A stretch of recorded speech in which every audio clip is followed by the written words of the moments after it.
Good morning. This is Faith in Our Hometown, brought to you as a community service and sponsored by Mercy Hospital, Joplin.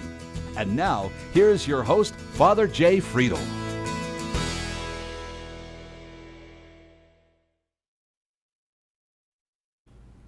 Good morning, and thanks for joining us again for another episode of Faith in Our Hometown, our weekly conversation about things that matter to us as people of faith here in the greater Joplin area.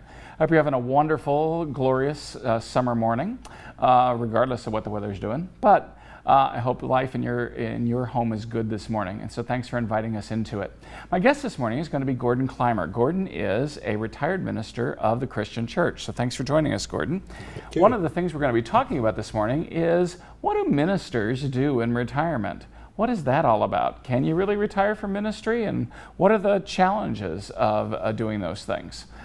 Different ministers from different denominations do different things, but Gordon has gathered some of them together to talk a little bit about life and to figure out what those last phases of life are all about. So we're going to be talking about that in just a few moments. We are going to be back right after this Mercy Minute, so stick around and stay with us.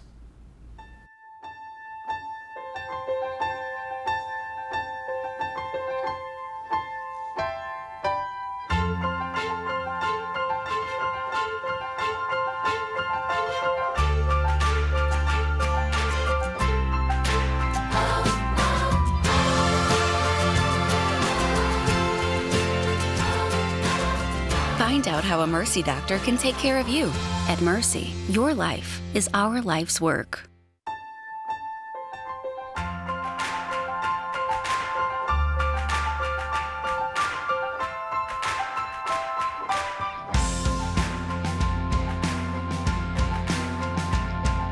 Quality, safety, and an exceptional patient experience.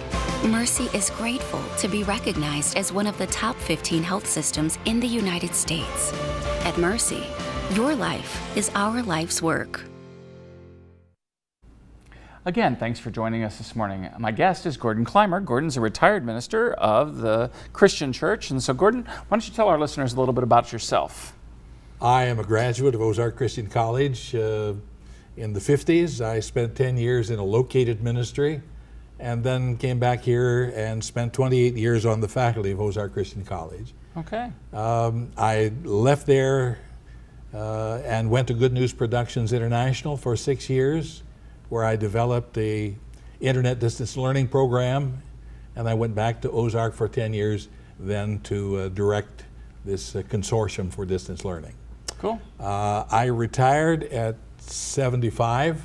Okay. And had always had a project, always had a goal, always had something that was on the horizon to do, and for the first time I didn't. There you go. That was a challenge in and of itself. I began to think about all the other Christian church ministers that I knew who had retired, some of them from here, some of them moved back to Joplin, some of them retired as teachers and a variety of things. And so I developed a list of 10 people, and I thought we'd get together. Well, in the 5 years that we've been going, we have lost 13 of our brothers who've passed away. And as a result of that, my list still shows 49. Okay, so you've gathered 49 retired ministers in the area. Yes, and plus the 16 or the 13 who've died and the 16 that have joined you moved since away. the beginning. Or moved away. Sure. Yeah, okay. Some of them moved with their family and their children. Sure. One of the situations that I've described is that sometimes it's a very difficult move. Retirement is not necessarily in the Christian vocabulary. Well, it's certainly not in our vocabulary. Yeah. We always tease each other that right now our age of retirement is 70, but by the time I get there, it's going to be 75. And then I really laugh because it's just like you get to either get to retire or go to heaven, whichever the case might be. You know? Okay, but since I was 75 when I retired, I can just warn you, it's going to be that kind of situation as well. Exactly. On the first time we met, I gave them each a book by a fellow by the name of Bob Buford entitled Finishing Well. Nice title. And that's been our theme. I've described it this way: the distance between the spotlight that most of these fellows have been in for 40, 50 years and the back row of some congregation is a long, long, sometimes discouraging way.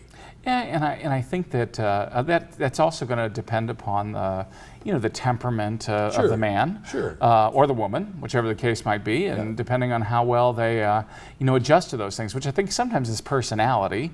But I'm sure that the skills required to make the shift are still going to be important for everyone. Yeah, and they may not be preaching as they have in the past, but I want them to find some kind of ministry. My first experience with a fella said, "I'm 90 years old. I don't get around as much as I used to, but I spend every Saturday calling people I've had in my ministries to encourage them." Wow. That's great. That really touched me. If you can find that meaningful purpose to finish well. Well, and I think we've got some of our retired priests that kind of, for those of us who are still in the field, are really our kind of like our grandfather figures, our wisdom figures. That I know at least in our denomination as Catholics, we rely on those guys a lot to kind of just be there to support us because they understand us. And these men could be that. I introduced Randy Garris, who was at College Heights Christian Church, and when he went there very young. It was a growing church, but he said he had a fella in the church that called him every day for 3 years to encourage him. That's great. And so I said to them, "You may be that person for somebody you know." Right.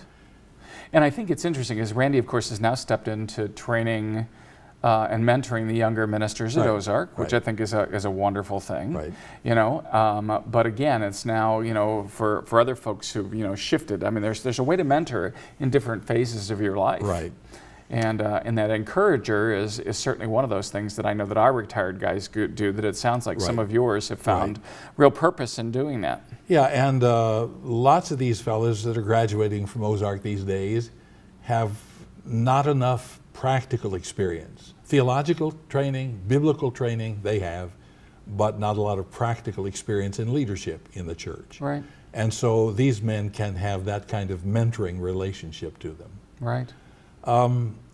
We meet every quarter, 4 times a year. 3 times a year we meet at Spring River Christian Village. They provide a breakfast for us and we have a speaker. Generally it's been somebody within our group, and they're talking about how I retired, what I'm doing since then. And a lot of these fellows are very, very active. Sure. We have one, Murray Hollis, who was an associate out in California, moved back here. He sings with the Gospel Lads. And he's very much involved in music, but he's still in a sense retired. And one of the things he does, he has a ministry called Christian Friends Connection, where he tries to deal with hurting churches and discouraged preachers. Wow. So, I'm not interested in everybody fashioning into the same mold or necessarily do what they're doing, what they've done for 40 years. Well, which two of us has ever been alike? I mean, which two ministers have ever been alike? Sure. I'm not like any of my wicked stepbrothers. I mean, and they're grateful for that, okay? But we have some common things, and everyone's got to kind of find their niche and figure out that way of helping, while they're active. And I'm guessing, that I'm going to hopefully find that in retirement too at some point in time. We have a fellow who passed away last year, who was a Green Beret in the Vietnam War, struggled with Agent Orange. Mm-hmm. He was a chaplain. He was a hospice chaplain. He retired from an associate relationship as ministry in Miami, Oklahoma. Mm-hmm. And he said the first 3 months after I retired, I curled up in a fetal position thinking it was all over. Wow. And then he said he got involved with a group called Peterson Outdoor Ministries. And he said, my military experience came to play. my outdoor spirit, my chaplaincy thing. In fact, he said just in the year before he died, I'm more fulfilled now than I've ever been. That's a great, I hope that, that everybody, not just the retired ministers out there, but the retired anybody out there realizes that, life just doesn't end when you come to the end of your, quote, producing years. Yeah. He wasn't necessarily doing what he had ever done before, but he said it all seemed to culminate together and prepare him just for those new experiences he was having. Yeah. So again, we're trying to encourage people to find some sort of ministry, some sort of fulfilling experience. And it may be nothing more than gathering a group of his grandkids and kids in the community. Sure. Or, helping somebody who's struggling. He just needs to find something that's meaningful and fulfilling.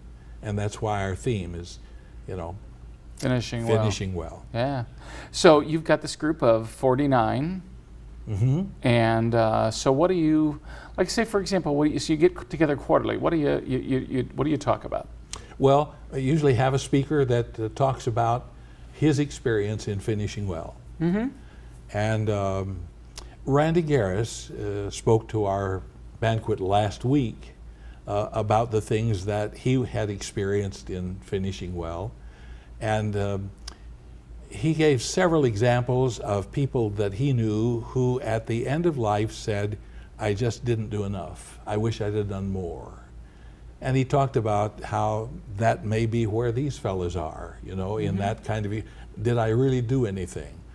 And he said that may be a sign of humility, but it is also a sign that we need to understand that there is still opportunity for us to accomplish things in our older age. So, who knows? We have one fellow who's 90, who is a interim preacher in a variety of churches. From one, they hire somebody and he goes to another one. I'm amazed at that, and we have all sorts of backgrounds. Some of them are music, their ministry was music. Some of them was preaching, some of them campus ministries. So we're not coming together as a unified group of experiences. Right. And so therefore, I don't try to give them one thing that they all need to do, but simply to look for something that fulfills them and gives them an opportunity to serve. Well, and let's look at it from this vantage point. I mean, you're not, they don't need you to fix them, No. They just, this is a seasoned group of masters, if you will. Sure. And so really it's just a kind of an opportunity to bring everybody together and to get them to reflect together. Sometimes again, you get a group of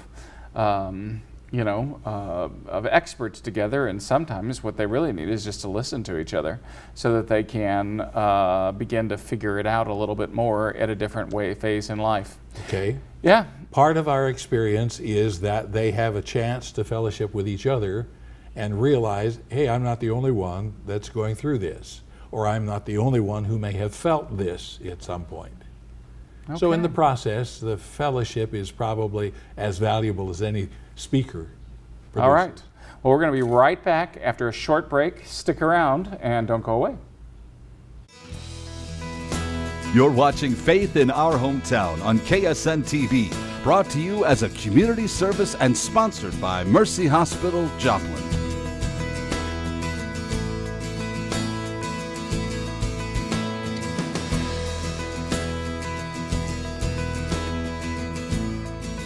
Well, thanks for sticking with us this morning. Again, our guest this morning is Gordon Clymer, who has the joy of being kind of the ringleader among some of the retired ministers of our Joplin area.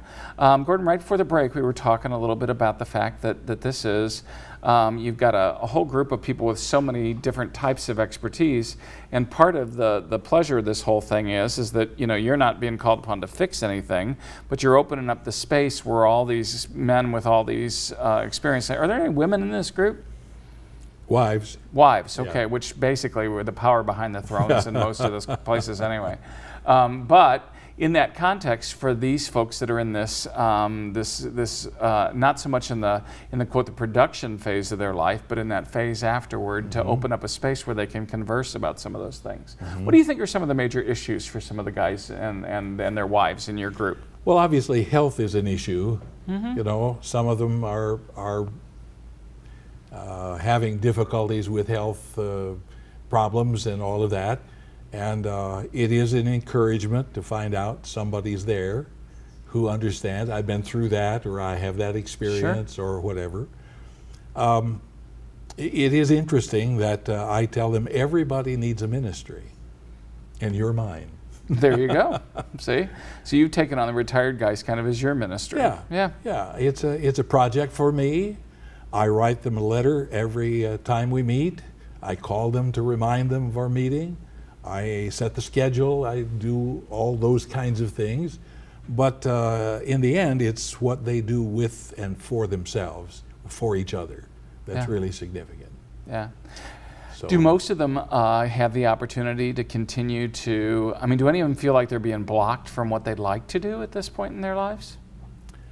Oh, I'm sure there are some who have found a very satisfying role, specific role in the ministry. Right. That either health or opportunity has kept them from doing that.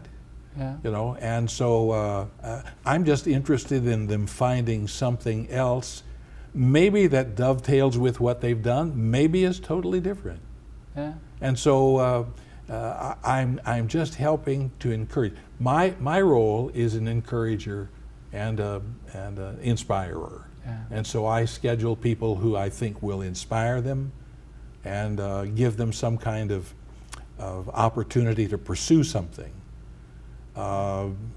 If you have one fellow who has one experience and he says, hey, you could do that. I never thought of it, about it, but yeah, I could do that. And so, you know, the idea of iron sharpening iron is really a part of the issue. And these fellows are successful men. They've weathered the storms of ministry all these years. And you know, so they have a wealth of experience. I've just said to them from the very beginning, there's too much wealth of wisdom and ministry to put them on a shelf. Sure. You know, I keep, you know, I'm at a very different point in my, you know, ministerial career because I have still got 19 more years before I get to retire, you know, and that's what I figure is that I'm 56, so I figure I'm 75, so I figure I got 19 good years to go. It's either that or again, you know, maybe I'll get to go to heaven sooner than that, but only the good die young, so that's probably not going to happen. But having said that, I am just at a different spot. I know that when I'm dealing with my my confreres that are older, I just kind of marvel at the great freedom that suddenly they have. The freedom to go out and to create whatever energy they want to create for doing ministry. You know, some of them fill in on the weekends. Some of them just know that they're there. Some of them get together. I know over in the Cape Girardeau area, that all the retired guys get together every week for lunch, anybody who's free. Okay. And then they invite all the other younger guys who are still working, and then they're free to get ready on that day. And the guys that actually go and have lunch with them talk about the fact that it's just a wonderful gathering. The older guys are supportive, they're compassionate because they've been through all of it.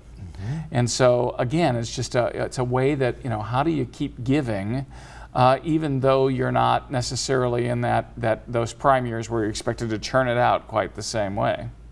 Well, what we might do is expand our opportunity and bring in a group of young men on a regular basis just to have fellowship with them. Well, I know that that's working for our guys over on the other side of the state. We don't have our only guy of quote retirement age is Father Justin, who's over at St. Mary's, and Father Justin's 77, so he could retire any day he wanted to.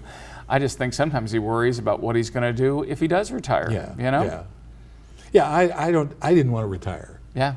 I didn't want to necessarily punch a clock every day.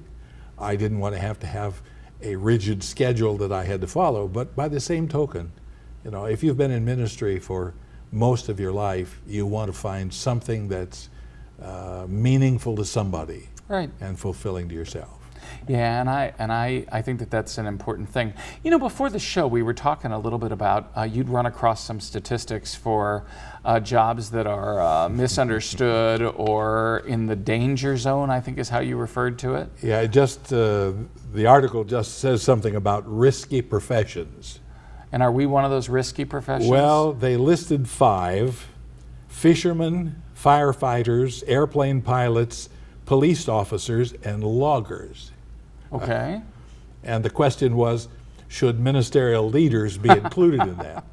Well, And there's a thought. some of the statistics that are frightening. It just says 1,500 pastors leave the ministry each month due to spiritual burnout, contention in their churches, or moral failure. Boy, I'm glad our Catholic churches aren't like that. No, I'm just Yeah. kidding. I'm just kidding. No, I do think that those are dangerous for folks that are in ministry. Sometimes burning out, sometimes just not being able to do what we know we should do, kind of a la St. Paul. Why is it that sometimes the evil that I don't want to do, I wind up doing, but it seems to be what I do. And I think that those things are all challenges to all those in the ministerial profession. Well, here's another one. 80% of seminary and Bible college graduates who enter the ministry will leave the ministry within the first 5 years. Well, our stats are not. I'm the director of seminarians and for our priests in training, and I got to say our statistics are not that scary in terms of the 80%. But we do know that the first 5 years are very, very, very critical, and that folks need to be mentored well, and that they need to be supported well. I think that part of the transition is they get out of a world that is so, in some ways, protected and so idealized because they're in seminary, and then all of a sudden they're turned out into the real world, and the real world never matches up to our expectations, I don't think. When I taught at Ozark, I was the director of Christian education, and I had a class at the end of the year, the final year, Christian ed graduates, called Innovations of Christian Education. And here was my thesis. 12 years of public school, 4 years of seminary college. Somebody's made their assignments, somebody set their deadlines, and somebody's evaluated their production. The day after graduation, isn't anybody going to do that in the ministry? Certainly not the same way. Right. Now, part of what we try to do in mentoring is to make sure that they still get some of that support as they go along. All right, so just Friday night, second, we ordained a young man, Colby Albert, who's a Joplin native, to be one of our newest priests here in the diocese. He was 3 weeks in a row we had ordinations. We ordained a deacon 3 weeks ago, and then 2 weeks ago we did that, and then this week then was Colby. And we're proud of him here in the Joplin area, and if any of you know him, you'll be proud of him too. We're very committed to making sure that when he steps out there, he's not going to just step out and be flying solo without a big safety net, a big support group to kind of like make sure that he's mentored well and doesn't have to struggle with some of those things. At least by himself. He's going to have to struggle. You don't get out of that. Sure. Nobody gets out of the cross, okay? But, so he's going to have to learn how to pick up his and carry it in his own way. But by the same token, we want to make sure he never feels left alone, and that he's suddenly, pushed out of the nest without flying underneath him, to make sure that he flaps his wings and can fly well. But he becomes a leader. Oh, yes. The day after he is ordained. It's true. And the responsibility of leadership, he It's may have daunting. had that in many ways before that, but all of a sudden he's now responsible. I suppose every college graduate or everybody who goes into a profession has that kind of experience. But, and that's the reason many of them sell insurance or use cars or what have you. Yeah, I just think that would be a challenge to all of our denominations. Yes. To make sure that, and I'm going to say this because this is what we're talking about today is retired ministers. I think we got to make sure that folks on either end of the spectrum aren't left without companionship. Right. And I think that's one of the important things that your group is doing. I know what I do for our younger guys, and when we get ready to kind of push them out of the nest, we keep flying underneath them to make sure that they're flying. But you're doing that at the other end of the spectrum, and I think you and your group are to be commended for it, because basically now when anybody's at the other end of that spectrum, they're not going to be expected to do that themselves without a little bit of assistance. And I think that that's a brilliant thing that you're all doing, is just being there for your brothers and your sisters on that other end of the spectrum that basically says, hey, you're not alone. You're not in this by yourselves. We're here with you, and we're going to be with you until you figure out a new way of entering into life, into ministry. Well, so the idea is somebody understands. And you guys are there for them, which is a great thing. We're going to be right back after this Mercy Minute. Please don't go away. We'll be right back to wrap up.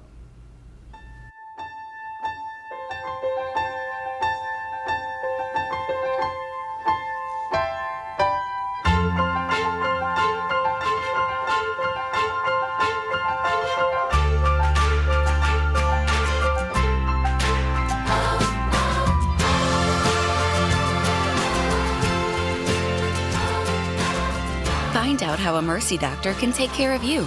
At Mercy, your life is our life's work.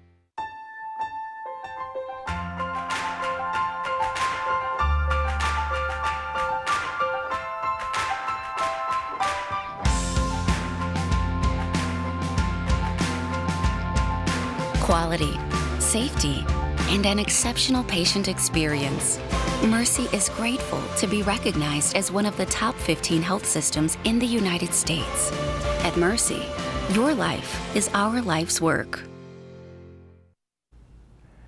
Well, thanks again for joining us this morning for Faith in Our Hometown. My guest has been Gordon Clymer, a retired minister of the Christian Church, and we've been having a very entertaining conversation about especially how do we support each other at ends of the spectrum, especially when we're starting out as ministers, which sometimes can be a kind of a dangerous profession, if you will. But there's certainly a lot of people who start out in it that then don't stay in it. But then what do we do for the folks at the other end of the spectrum, once they've stopped, producing and are just in the ministry of being? Because I think that that's part of the key. How do we help people step into a ministry of just who they are and who they can be for each other, rather than the one who's required to do it all? So at any rate, this has been Faith in Our Hometown. We hope that you join us again next week. Thanks for being with us. Thanks for watching. Faith in Our Hometown can be seen Sunday mornings at 6:30 and 9 a.m. on KSN. Brought to you as a community service and sponsored by Mercy Hospital, Joplin.